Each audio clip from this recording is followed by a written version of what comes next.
Sobre este tema le agradezco a Rubén Salazar, él es director de la consultora ETELEC, que esta tarde se encuentre con nosotros. Rubén, ¿qué tal, Tania? ¿Cómo estás? Muy buenas tardes. Un saludo a todo tu auditorio. Oye, en este estudio que arrojan ustedes a lo largo de este proceso electoral, nos dicen que es el segundo proceso electoral más violento de la historia. Cuéntame de esto, solo después del de 2018, ¿no? Sí, así es, pues ya con ya van 67 políticos. Te actualizaría ahorita este indicador de víctimas mortales. Con un corte que hicimos al día de ayer, ya van 67 políticos que han perdido la vida en estos atentados desde que inició el proceso electoral.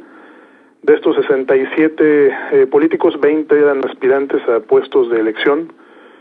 Y con esto, pues sí, estamos ya rebasando las cifras que teníamos nosotros en la elección concurrente del 2015. En aquella elección habían sido asesinados 61 políticos, de los cuales 6 eran aspirantes. Y ya únicamente estaríamos por debajo de la elección más violenta, que fue la de hace 3 años, 2018, ¿no? En la que murieron por estos ataques 152 políticos, y de ahí, de esos 152, 48 eran aspirantes. Entonces, pues se ha convertido así ya esta elección en la segunda más violenta de las últimas 8 elecciones federales concurrentes desde el año 2000. Me parece que pues todavía conforme avancen ya estos procesos, este periodo de campañas que todavía falta que arranquen a nivel local prácticamente en la mayor parte de las entidades, pues sí, esta tendencia tenderá a incrementarse, sobre todo ya en concreto en contra de candidatos, ¿no? Ya con registro. Y bueno, pues también es interesante que el 21% de estas 67 víctimas eran o pertenecían al estado de Veracruz. O sea, una quinta parte de esta violencia letal se está concentrando ahí. Y además, pues nosotros estamos registrando al día de hoy pues un total de 293 agresiones o delitos que se han cometido en contra de políticos y aspirantes a puestos de elección, pues de las cuales hay un total de 272 víctimas de diversos delitos, no solo homicidios dolosos, entre ellas estas 67 víctimas mortales, sino también amenazas, secuestros, robos con o sin violencia, intimidación de parte de servidores públicos.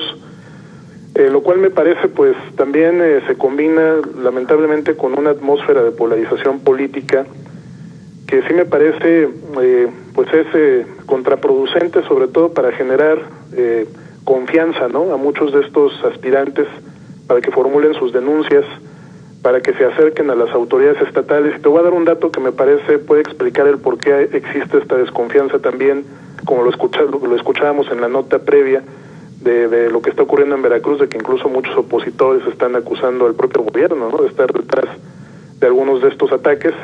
Te daría 2 datos en concreto. De estas 67 víctimas, por ejemplo, el 74% eran opositoras a los partidos o coaliciones gobernantes en los estados.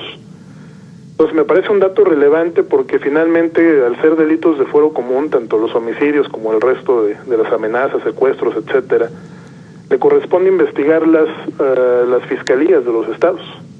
Claro. Entonces, en la medida en que estos gobiernos pues no provean, ¿no?, un ambiente de confianza, no contribuyan tampoco a que esta polarización no siga exacerbándose, pues me parece que vamos a tener también una serie de obstáculos para que los aspirantes se acerquen, ¿no?, a estas medidas de prevención y puedan confiar en las autoridades que están encargadas de proveerlas, ¿no? Y esto también me parece que el gobierno federal tiene que cambiar también esta situación, ¿no?, este discurso tan hostil hacia los opositores que se maneja, ¿no?, en las propias conferencias. Sí, Rubén, te preguntaría, entonces, ¿dirías que esta estrategia anunciada hace alrededor de un mes por el gobierno federal de brindar seguridad a los candidatos, pues le está haciendo prácticamente el viento, como el viento a Juárez, dirían por ahí, pues como dice Rosa Isela Rodríguez, al partido del crimen?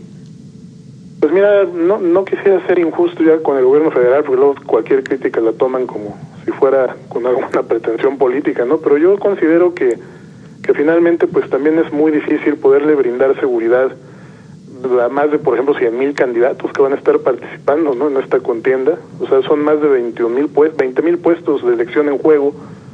Y pues ante la situación de violencia que vive el país, también esta situación de polarización política, en donde pueden haber pues tanto amenazas de grupos delictivos, pero también amenazas de grupos políticos, ¿no? Sobre todo cuando el problema está focalizado en el ámbito municipal. Sí, el 87% de estos 67 políticos que han perdido la vida eran tanto autoridades electas del ámbito municipal como aspirantes a estos puestos, incluyendo militantes o dirigentes partidistas de comités directivos municipales. Es decir, exacto, es una violencia que todavía no alcanza las altas esferas, ¿no? Ni a nivel estatal ni federal, está exacto. ahí en lo local. Muy rápido, déjame preguntarte cómo entender esta parte. El hilo se rompe por lo más delgado. Bueno, pues ¿sí? Se van por los candidatos a alcaldías. Sí, es el nivel de gobierno más vulnerable. Nosotros llevamos años diciendo que lamentablemente la democracia no ha logrado consolidarse en el ámbito local, donde realmente el poder está controlado por muy pocas familias que no solamente detentan el poder político, sino también el poder económico, y han tenido, a partir de las alternancias y de que se desmorona, ¿no?, ese viejo sistema vertical de poder del partido hegemónico, pues ahora se han convertido en los verdaderos jefes políticos de estas localidades para poder llevar a cabo tanto negocios formales al amparo del poder, pero también negocios informales con grupos delictivos. Pues ya cuando hablamos de delincuencia organizada y de partido del crimen, no solo es el narco, hablamos de grupos que se dedican, por ejemplo, al robo de combustibles, al robo de mercancías, a la trata de personas, trata de migrantes, trata de mujeres, pero también de grupos políticos corruptos, ¿no?, que cuando pues surgen nuevos cuadros políticos que ofrecen un proyecto de cambio, pues ven amenazados sus intereses y recurren a la intimidación, a la amenaza, a todas estas agresiones para apartarlos de la contienda, y cuando esto no es suficiente, pues atentan contra sus vidas, ¿no? Es claro que no es un problema que esté generalizado. Llevamos 20 aspirantes, por ejemplo, de esos 20 aspirantes, 17 buscan cargos a puestos de elección en el ámbito municipal en igual número de municipios, en un país que tiene 2.467 municipios, ¿no? Claro, finalmente, Rubén. Finalmente, esta polarización que estamos viviendo, pues justo hoy, por parte además del partido en el gobierno, beneficia al crimen organizado, porque bueno, pues por supuesto lo suma también a la violencia política, ¿no? Sí, es correcto, ¿no? Yo considero que están bien las medidas de prevención. De hecho, son medidas que ya existen en nuestra legislación electoral. Todos los candidatos pueden solicitar medidas de protección, de seguridad personal, en caso de enfrentar alguna situación de amenaza al presidente del INE si son candidatos federales, o a los presidentes de los OPLES en caso de ser candidatos del ámbito estatal o municipal, y estos a su vez tienen que solicitarlas a las secretarías de gobierno, a la Secretaría de Gobernación. Es decir, estos mecanismos ya existían, no hay tampoco algo que esté ofreciendo el gobierno que sea inédito en la materia. Lo que sí me parece es que también esto debe acompañarse, Tania, en un eje que también consideramos importante: dar con los responsables, tanto materiales, pero sobre todo intelectuales, porque aquí no se trata únicamente de resguardar y proteger la seguridad de los candidatos, se trata también, en aquellos casos, hacer justicia a las víctimas, y no solo en la parte penal, sino también en la parte electoral, porque aquí se están violando también derechos político-electorales de los candidatos que han sido agredidos, y sí me parece muy importante entonces que el gobierno también entienda que hay tanto actores políticos o criminales, o quizá también ambos, que de manera coludida se están beneficiando de esta violencia electoralmente en este proceso, ¿no? Claro.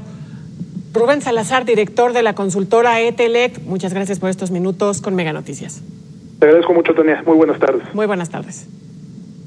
Y bueno, pues vámonos a otra información referente pues a lo mismo, violencia electoral en Michoacán. ¿Qué está pasando por allá? Porque bueno, lamentablemente esta entidad pues no se queda atrás. Tú tienes el reporte, Marbeli Garnica. Buenas tardes. ¿Qué tal, Tania? Muy buenas tardes. Saludo a ti y a todo el auditorio. Y en Michoacán, pues hasta el momento han sido asignada protección por parte de los elementos de la Policía Michoacán. La Secretaría de Seguridad Pública pues consideró pertinente que los 5 candidatos que están en esta contienda tengan la protección para evitar algún altercado que pudiera por ahí presentarse y que pues ponga en riesgo la vida o la integridad de los candidatos. De inicio, el único que había solicitado la protección había sido Hipólito Mora. Él representa